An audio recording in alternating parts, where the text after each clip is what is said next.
Des Normands au Saguenay, bonjour, nous vous présentons une dernière petite vidéo sur les couleurs de l'automne. Il s'agit des dernières couleurs pour nous parce que l'hiver approche à grands pas chez nous.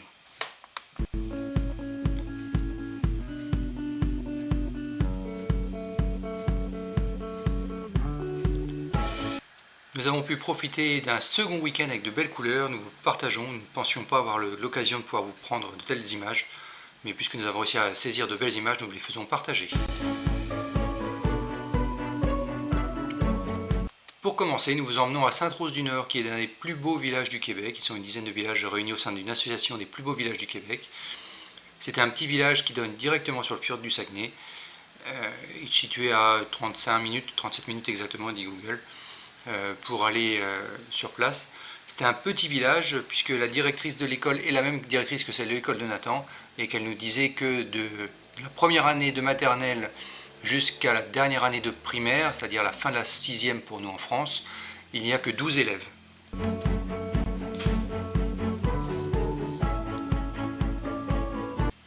Vous voyez encore quelques belles couleurs de l'automne sur des feuilles malheureusement déjà tombées au sol, mais on en trouve encore quelques-unes dans les arbres. C'est ce que nous essayons de vous montrer par cette vidéo. Sur le trajet, nous n'avons pas pu résister, nous avons saisi quelques belles images pour vous les présenter.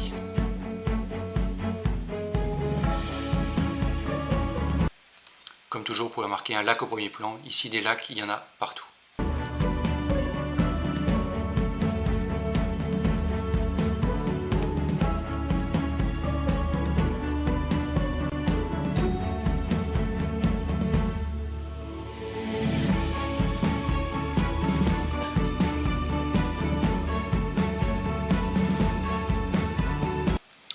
En arrivant, nous avons vu sur le village et sur le fjord qui est situé juste en bas du village. Le village s'est construit justement sur son accès au fjord. Vous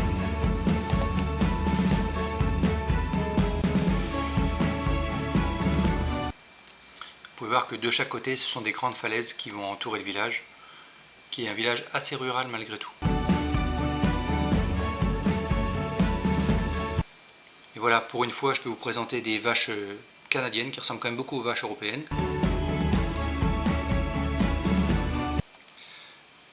Un drapeau Canada ici, ce n'est pas une anomalie, c'est juste parce que nous sommes sur un point service Canada. Ce sont les points de service publics. C'est un lieu de proximité où vous avez accès à vous pouvez faire tous vos papiers, que ce soit les passeports, que ce soit tout ce qui est fédéral, est réuni dans le sein d'un seul bâtiment, et c'est au pied de ce bâtiment que flotte ce drapeau du Canada. Les points service Canada, il y en a dans chaque ville, voire plusieurs dans les grandes villes bien entendu. Mais voilà, c'est la seule façon de les repérer, c'est à peu près les seuls drapeaux canadiens que vous voyez flotter dans la région.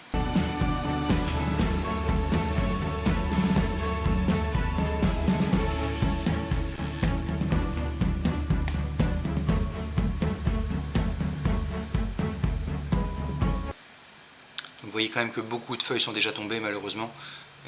Il fait finalement beaucoup de vent pour que les couleurs de l'automne disparaissent en un clin d'œil.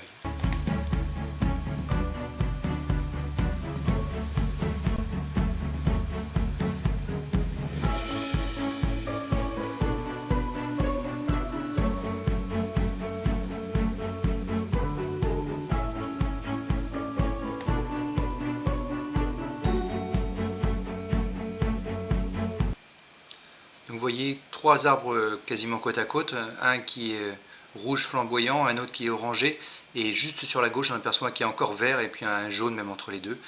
Donc voilà, voilà sûrement quatre espèces d'érables différentes, et chacune est à un stade de maturité différent, ce qui donne quatre couleurs différentes sur un même lieu le même jour.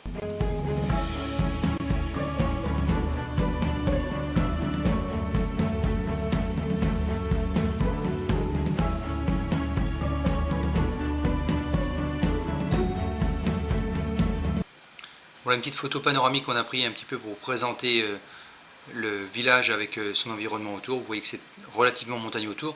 Maintenant ici on n'est pas sur des montagnes escarpées, c'est plutôt des montagnes très vallonnées avec des petites falaises, mais on n'est pas sur des choses très escarpées.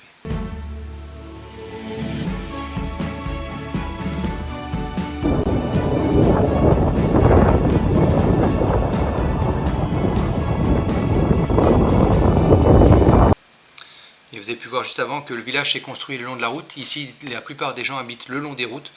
Il y a très peu de gens qui sont en retrait par rapport à la route parce que c'est pour une question d'accessibilité l'hiver quand le déneigement est mis en place pour permettre de sortir de chez soi facilement. Sinon c'est à toi de déneiger ou de faire déneiger ton entrée par quelqu'un moyennant finance bien entendu pour pouvoir sortir de chez toi, sinon tu es bloqué chez toi. Donc celui-ci a fait le choix d'habiter en retrait par rapport au village. Donc la seule possibilité pour lui d'accéder chez lui du mois de novembre jusqu'au mois de mai, c'est en motoneige ou à pied.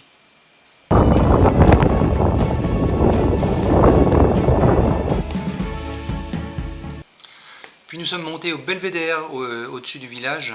C'est une très très belle petite route qui est assez bien indiquée mais qui n'est accessible que du mois de mai jusqu'au mois de novembre. Après elle est fermée dès qu'il y a de la neige, la route est fermée, il n'y a plus moyen de passer. La seule possibilité après c'est de monter à pied ou en motoneige comme je vous disais juste avant. C'est une grande partie du village qui est coupée du reste du monde dès qu'il y a de la neige.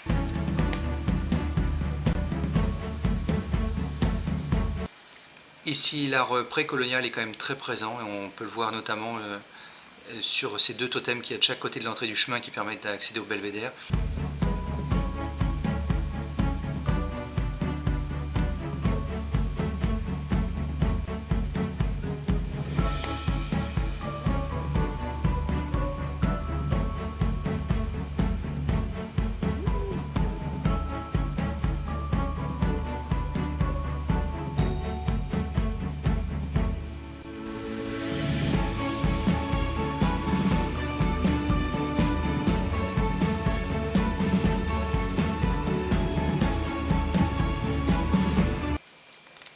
Vous apercevez beaucoup d'arbres qui ont l'air morts, en fait c'est parce qu'il y a quelques années, je ne saurais pas vous dire combien d'années, mais il y a plusieurs années, il y a eu un incendie sur la pointe de Sainte-Rose du Nord, dans le secteur de ce belvédère-là, et ils sont morts sur place.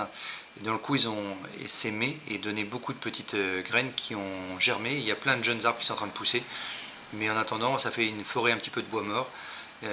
Ici le bois mort on le laisse sur place, il pourrit sur place, il tombe et ça fait de l'engrais pour les prochains arbres qui vont grandir.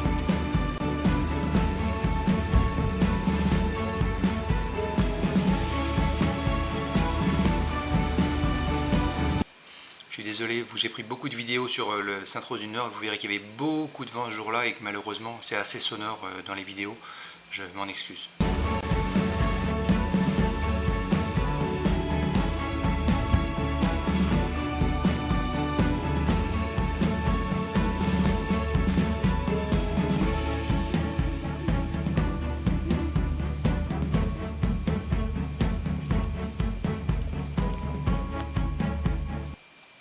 Voilà une belle feuille avec différents stades de maturité, dans le coup avec un côté vert, un côté déjà rouge. Voilà, c'est assez typique de ce que l'on vit à ce moment-là avec un changement de couleur de jour en jour.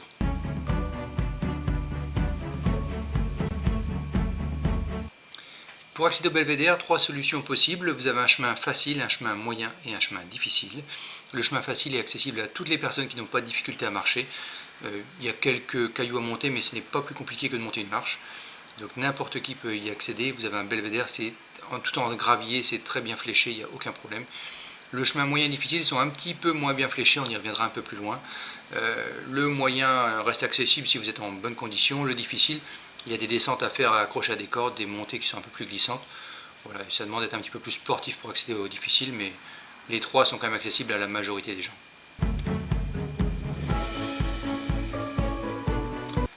Le chemin d'accès au belvédère est néanmoins plein de belles couleurs, je vous laisse les observer. Vous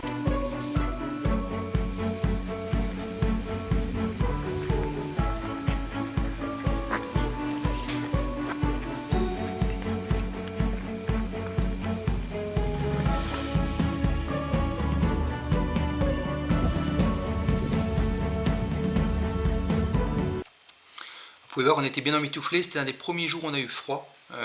Alors c'est pas qu'il faisait très très froid, il faisait quelques degrés, mais en tout cas c'est parce qu'il y avait beaucoup de vent et dans le coup on avait une impression de froid.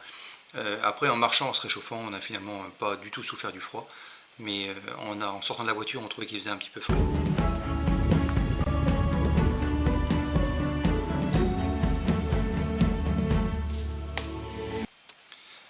Voici la vue depuis le belvédère et quelques images du belvédère suivant, et une d'un belvédère encore un petit peu plus loin.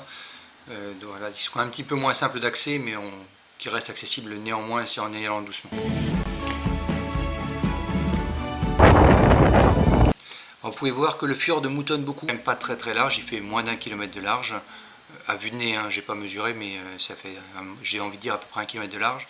Et néanmoins, il fait quand même 350 mètres de fond au plus profond, au milieu du fjord.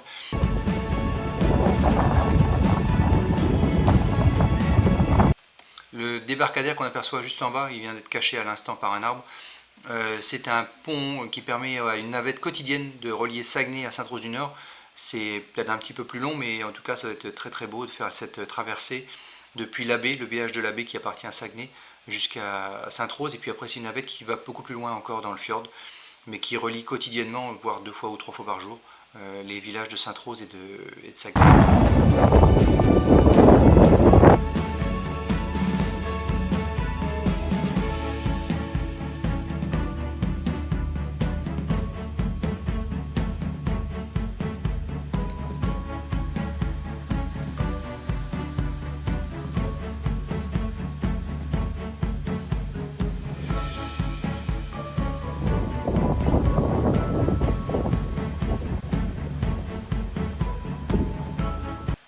Alors aujourd'hui, les points blancs, comme je vous l'ai dit tout à l'heure, ce sont le vent qui les cause et donc c'est des moutons. Mais il n'est pas rare du tout de voir les belugas venir chasser en dessous. Nous, on a déjà vu avec Nathan des belugas juste en dessous devant le port de Sainte-Rose-du-Nord, des belugas en chasse, voire une vingtaine de belugas ensemble en train de chasser le poisson à ce niveau-là. Donc les belugas remontent jusqu'à Sainte-Rose-du-Nord assurément, peut-être plus loin encore, je ne saurais pas vous le dire pour l'instant, mais on les a déjà vus en chasse à Sainte-Rose.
Ici, les chemins sont fléchés, mais pas toujours simples à suivre. Là, vous êtes sur un chemin, donc vous voyez que c'est quand même assez peu marqué, assez peu indiqué. Pour autant, vous avez régulièrement, tous les 20 mètres, 50 mètres, 100 mètres, suivant les périodes, des indications qui permettent de savoir si vous êtes toujours sur le chemin ou pas. Mais c'est relativement sauvage, donc vous avez beaucoup de chemins, alors que ce soit par du gibier, par des chasseurs, par des promeneurs tout simplement. Donc vous avez beaucoup de chemins qui se croisent dans tous les sens, et c'est pas toujours simple d'être sûr dès qu'on sort du sentier facile. Sur le sentier facile, c'est une véritable autoroute, ça fait 3 mètres de large, tout en gravier. Là, vous ne pouvez pas vous tromper. Dès que vous sortez, que vous prenez les chemins moyens ou difficiles, c'est un petit peu plus technique pour s'orienter. Ouais. Vous voyez que là, nous sommes arrivés au deuxième sur la partie moyenne, et avec le point de vue en français et en anglais, qui vous permet d'aller jusqu'au deuxième belvédère où on avait de très très belles images que je vous ai présentées juste avant. Voici un arbre bien décidé à vivre malgré les aléas de la vie. Il a été cassé, je pense, par le poids de la neige, c'est qu'il est assez fréquent ici. Donc dans le coup, il s'est rompu, il a quand même cicatrisé, il est reparti vers le bas. Mais comme les arbres sont toujours attirés vers le soleil, il a fait demi-tour pour retourner vers le soleil. Donc voilà, ça lui donne une forme un petit peu particulière. Nous voilà revenus au parking où nous étions stationnés. Vous allez apercevoir, je ne vous ai pas fait un zoom sur les voitures, ça n'avait pas grand intérêt, mais vous allez voir qu'en fait le stationnement est très petit, il y a à peine la place à mettre 10 voitures, et pour autant c'était quasiment plein. Alors, nous étions sur un week-end férié, donc il y avait beaucoup de gens à se promener, mais c'était un lieu qui est quand même très très prisé par les gens de la région.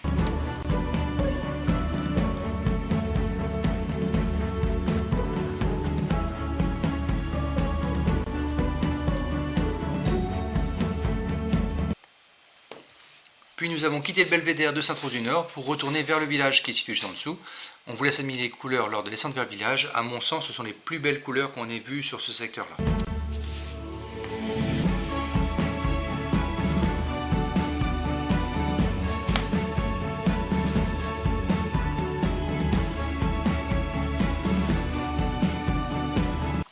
Malheureusement, comme je vous l'ai déjà dit, le plus gros des feuilles est déjà tombé. Les feuilles les feuilles de belles couleurs sont souvent relativement fugaces, elles ne restent pas longtemps en place.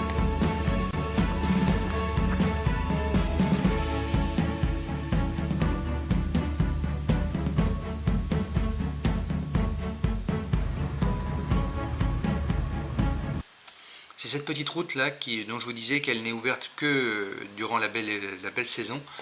Le reste de l'année, elle n'est pas déneigée du tout et il peut y avoir plusieurs mètres de neige dessus.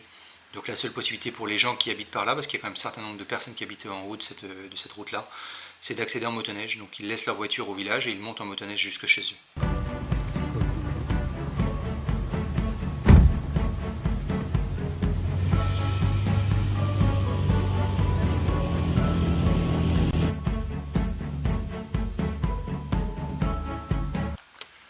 Cette photo, ce serait un petit peu le plan waouh de la journée.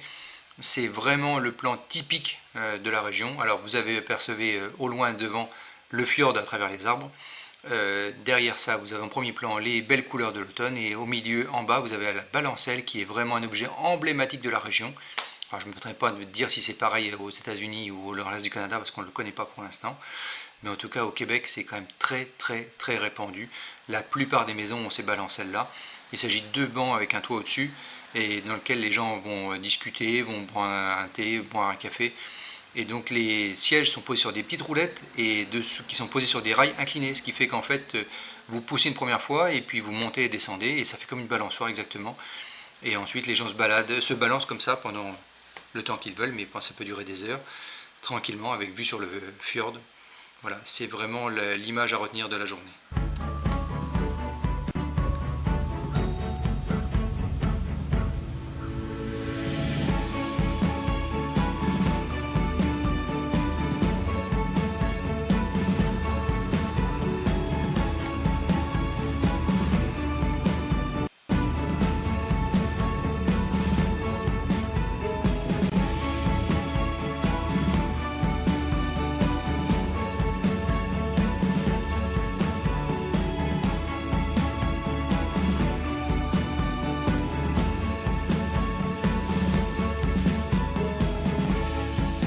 Vous pouvez voir la différence entre les zones qui sont éclairées par le soleil et les autres qui sont cachées par les nuages. Ce jour-là, il y avait beaucoup de nuages. Nous avons dû jouer avec le soleil pour pouvoir vous présenter des belles couleurs qui soient le plus éclairées possible par le soleil.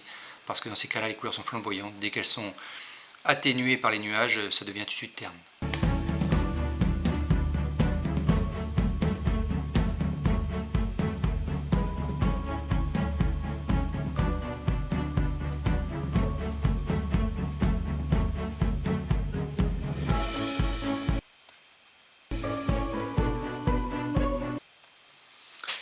Après nous être promenés à Sainte-Rose-du-Nord, nous avons fait le choix l'après-midi d'aller vous présenter les sommets locaux qui sont tout près, à 40 minutes de Saguenay. Alors il y a des stations plus près, mais là c'est la station en tout cas un petit peu emblématique.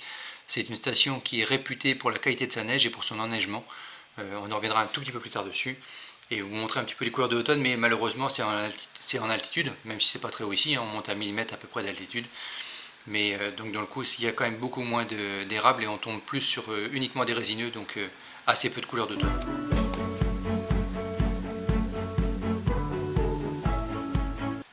Vous voyez 45 minutes depuis la maison actuellement, nous sommes arrivés à Valinoué, qui est une station de ski. Alors nous ne sommes pas partis de là puisque nous étions à Sainte-Rose-du-Nord qui est sur la droite de la carte. Mais donc voilà, c'est pour vous donner une petite indication. C'est une grande station de ski locale. Il y en a d'autres beaucoup plus près puisqu'on a des stations de ski qui sont à un quart d'heure de la maison à peu près.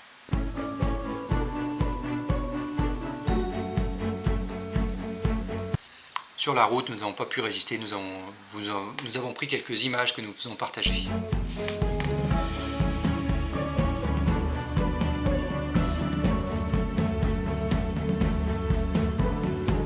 Voilà une photo un petit peu emblématique de la région. Ici, tous les lacs ont des maisons autour, quasiment. C'est un petit peu le problème, c'est qu'il y a énormément de lacs, mais ils sont quasiment tous privatisés.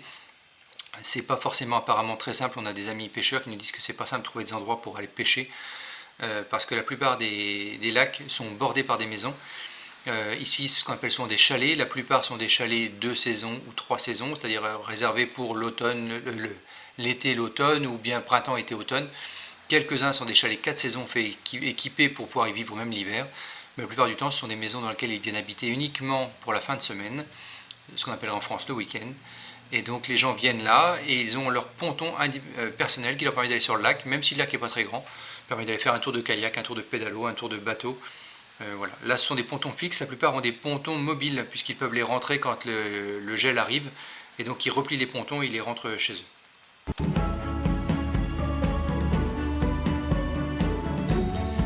Maison idéale, si tu veux pas de voisins près de chez toi, le lac fait au moins 1 km de diamètre et il y en a un qui a eu l'idée d'aller construire sa maison au beau milieu du lac, sur le caillou qu'il y avait. Donc lui il est tranquille, il peut écouter la musique qu'il veut, ses voisins l'embêteront pas.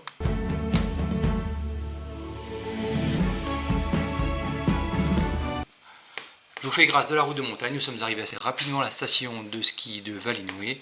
C'est toujours triste une station sans neige, vous ne trouvez pas ?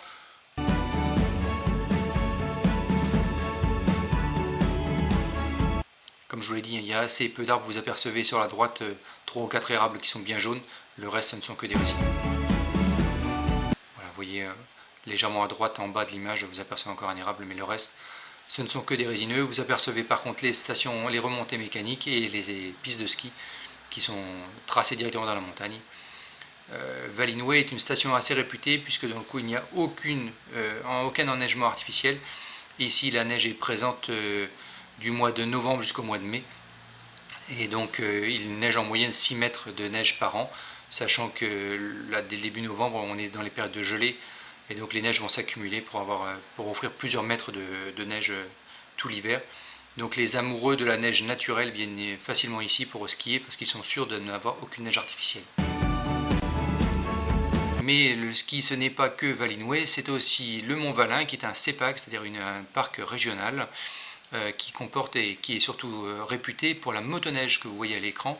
La motoneige, il y a 3500 km de pistes tracées juste dans la région du Saguenay, pas de Saguenay mais du Saguenay, hein, donc qui va du lac Saint-Jean jusqu'à Tadoussac. Il y a 3500 km de pistes qui sont entretenues et qui sont fléchées, balisées comme une véritable route. Les gens les utilisent 6 mois par an, donc c'est presque aussi utilisé que la route. Ces pistes sont balisées et entretenues par des associations de motoneigistes auxquelles il faut adhérer si vous voulez accéder aux pistes gratuitement. Enfin gratuitement, il faut adhérer au syndicat et après vous avez le droit d'utiliser les pistes comme vous voulez, le syndicat ou l'association. Je ne me permettrai pas d'être trop précis pour l'instant, je ne maîtrise pas encore ces sujets-là. Mais donc dans le coup, il faut être adhérent pour avoir le droit d'utiliser les pistes. Donc c'est la région qui possède au Québec le plus de pistes de motoneige, comme je vous l'ai dit juste avant.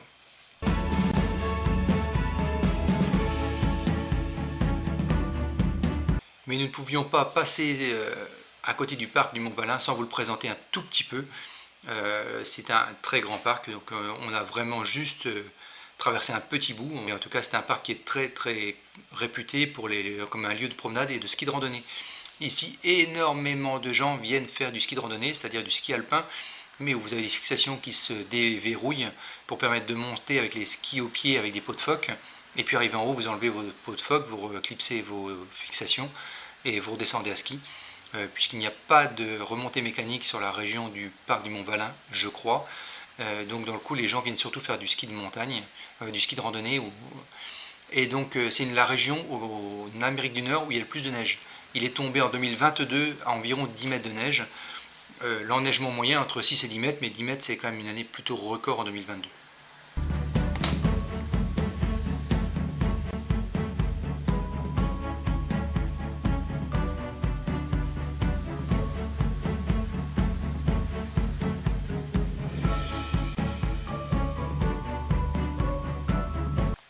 Comme vous voyez à l'écran, la région a beau être couverte de neige tout l'hiver, c'est quand même relativement, même si c'est vallonné, c'est absolument pas montagneux ou escarpé comme on peut le rencontrer en France dans les Pyrénées ou les Alpes.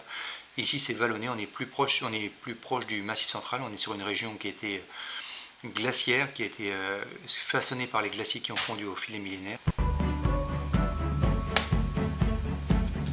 Et voilà, en quittant le Mont Valin, nous sommes rapidement tombés sur une route non plus asphaltée, mais une route en gravel, comme ils disent ici, c'est-à-dire une route en gravier. Ce sont des routes à 2 voies où vous pouvez rouler sans aucun problème à 40 ou 50 km/h. Je crois que la limitation est à 40 km/h. avec des ponts qui sont tout à fait solides puisqu'ils sont assurés pour 60 tonnes, donc même avec plein de bagages dans la voiture ça passera sans problème. Beaucoup de routes au Québec sont non asphaltées, elles sont en gravier, et il n'empêche que ça roule très très bien, vous pouvez vous croiser même avec des poids lourds sans aucun problème.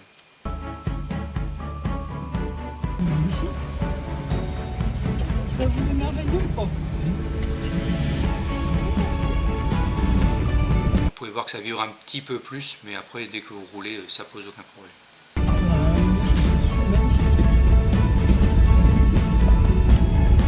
Oui, mais ça c'est...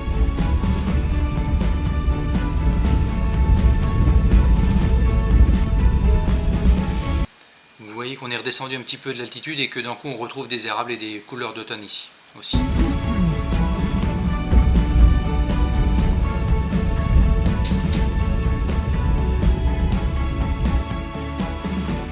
Nous sommes au Québec, toujours beaucoup de rivières et de cascades tout le long de la route, ça ne manque pas. Ici, de l'eau, il y en a en veux-tu, en voilà.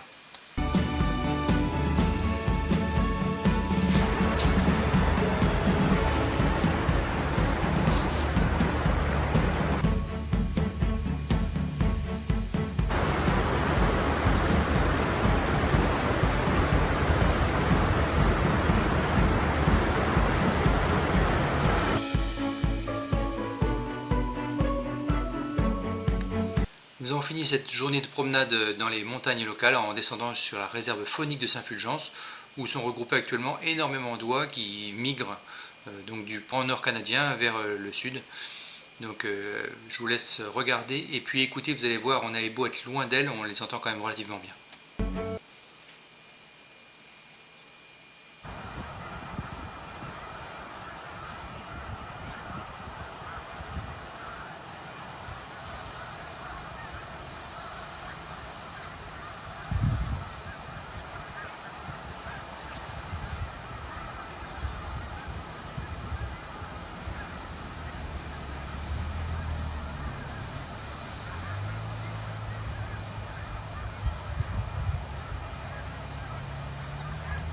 Vous pouvez constater qu'on est à marée basse ici, puisque dans le coup, on a beau être sur un fjord, il y a de réelles marées ici, je crois que c'est aux alentours de 5 ou 6 mètres de marnage, la différence entre la mer haute et la mer basse. Donc là vous voyez que c'est à marée basse, le fjord est relativement bas et dans le coup ça permet aux oies d'être sur la vase ou en tout cas en train de fouiller et de trouver de quoi se nourrir et refaire le plein d'énergie avant de continuer leur migration.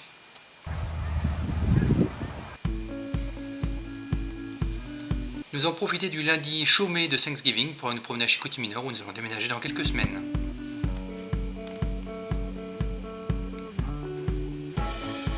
On vous présente encore quelques images de Chicoutimi-Nord avec les couleurs de l'automne.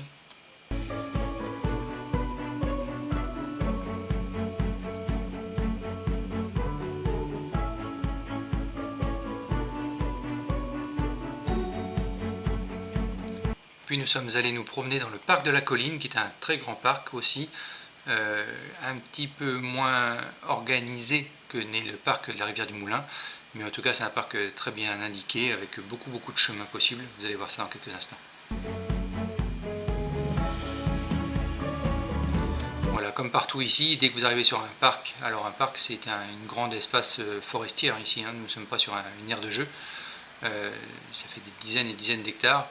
Et donc dans le coup vous avez tous les chemins qui sont fléchés avec 3 types de chemins possibles ou 3 circuits possibles, le rouge, le bleu foncé et le bleu clair que vous voyez à l'écran. Et sur la droite vous apercevez des chemins en gris assez larges, ce sont des chemins de motoneige. Ce que vous parlez de circuits de motoneige, et bien ça ce sont des circuits de motoneige qui sont là, qui appartiennent à une fédération de motoneige. Je ne me permettrai pas de donner le nom, je ne suis pas sûr de moi. Vous voyez ici aussi on a encore de belles couleurs.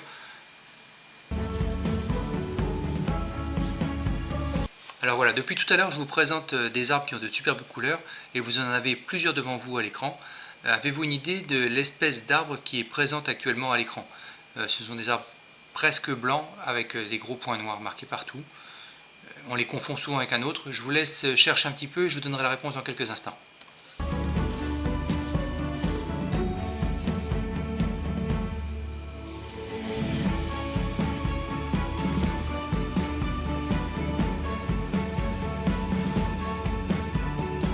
ici aussi on a encore de belles couleurs, même si on sent que c'est la fin de l'automne et que plus beaucoup de feuilles sont présentes dans les arbres.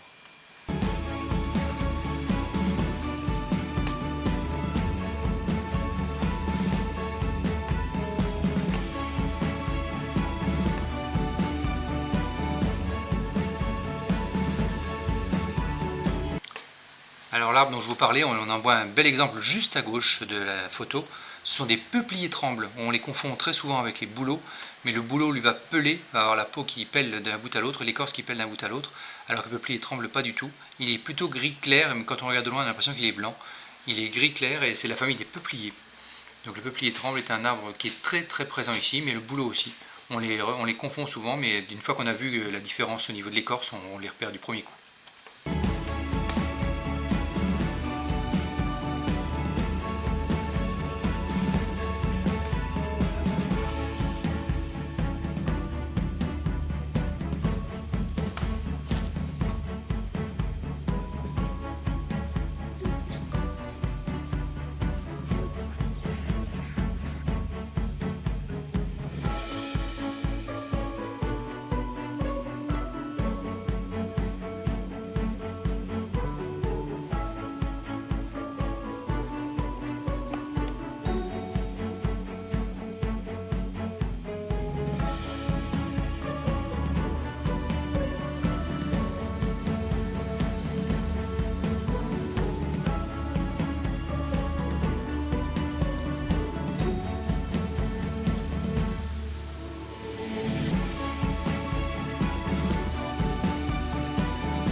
Vous voyez, on a encore quelques belles feuilles, mais bon, ça sent vraiment à la fin.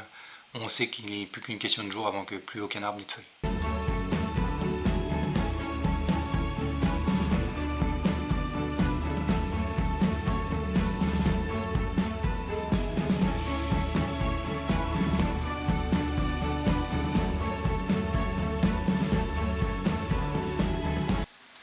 Bon, je disais qu'on les confondait souvent, le peuplier tremble et le bouleau. Vous voyez sur la partie droite plutôt de la photo, vous apercevez un peuplier tremble en second plan. Et devant sur la gauche, vous avez un peuplier. Alors en fait, toute l'écorce est en train de peler.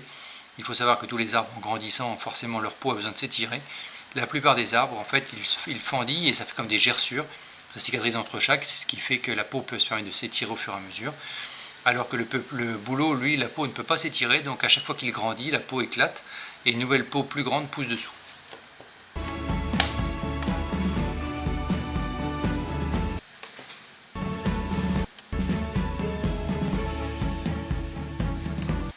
Alors cette belle piste que vous voyez, en fait, c'est une piste qui est destinée aux promeneurs à pied l'été, mais qui l'hiver est une piste de randonnée pour les motoneigistes.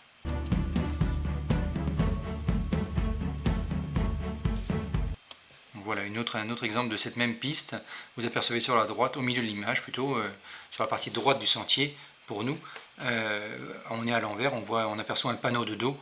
C'est un panneau destiné aux motoneigistes, donc dans le coup c'est une piste, si ma mémoire est bonne, qui permet d'aller jusqu'à Tadoussac, à une centaine de kilomètres d'ici.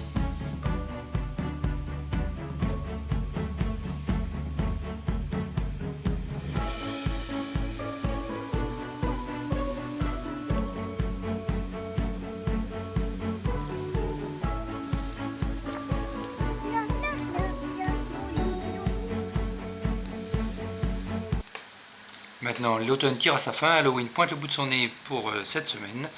Donc nous allons profiter. Entre deux vidéos, je découpe des citrouilles et je tisse des toiles d'araignée, mais ce sera l'occasion d'une prochaine vidéo qui va venir très rapidement. En attendant, n'hésitez pas à vous abonner si vous voulez suivre nos périples québécois Et puis si ça vous a plu, n'hésitez pas à mettre un petit pouce bleu.